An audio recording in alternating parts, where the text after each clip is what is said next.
Okay, lecture 13 will continue with unit 2. The topic will be interpolation. Okay, the next topic. So what is interpolation? Calculating the value for the function at any intermediate independent variable. At any independent variable. That means what? Previously we used transcendental equation where we used to find root of the equation. Here we find the intermediate value of the function at any independent variable. For that purpose, we'll require forward difference and backward difference. So first we'll see forward difference. So what is forward difference? If f of x is the function, then forward difference is represented by delta. This triangle represents delta. So delta of f of x will be f of x plus h minus f of x. The next value of the function minus previous value. So how it should be calculated? So we'll see an example. So let's f of x be x cube minus 5x minus 7. Now first column will be your serial number 1, 2, 3, 4, 5. Up to what your x's varies. Our x's varies from minus 1 to 5. That means minus 1, 0, 1, 2, 3, 4 and 5. So serial number will be 6 and 7. Okay. Then we'll calculate f of x. Our f of x will be substitute this value, x ka value at this function. So when you'll substitute value of x as minus 1 over here, you'll get value as, when you'll put x as minus 1 in f of x, we'll get f of x ka value as minus 13. Put value of x as 0. So we'll get this value as minus 7. Put value of x as 1. 1 cube minus 5 into 1 minus 7 will get value as minus 1. Then put value as 2 will get 11.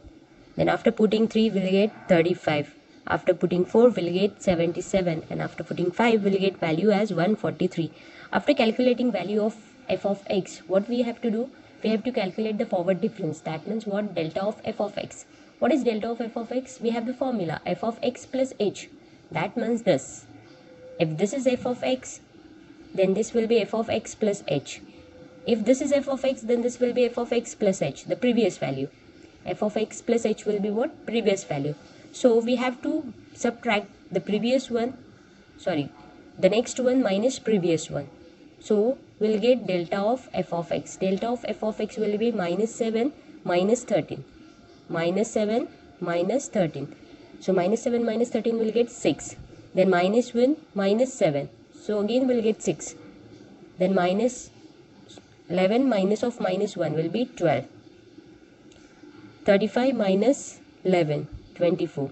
77 minus 35, 42.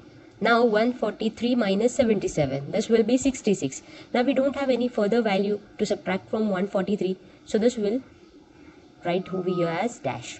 So this is our delta of f of x. So how?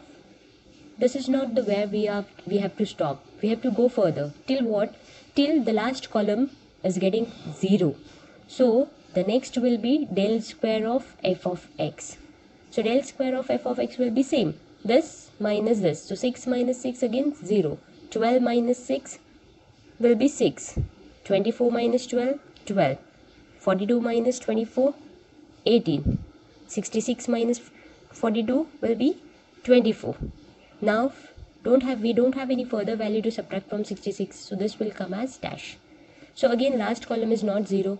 So go further for del cube of f of x. So 6 minus 0, 6. 12 minus 6, 6. 18 minus 12, 6. 24 minus 18, 6. Don't have any value to subtract from 24. So this we'll write it as dash. So again del last column is not 0. So go further. This will be del raised to 4 f of x. 6 minus 6, 0. 6, 0, 0. This will write it as dash. When we'll get last column as 0, we have to stop. So this is forward difference table. This is how we have to calculate the forward difference. So to calculate interpolation, we'll require forward difference and backward difference. This lecture we have seen forward difference table. So next lecture we'll see backward difference table. And then we have to use Newton's interpolation formula. So before that, solve one example based on forward difference. Solve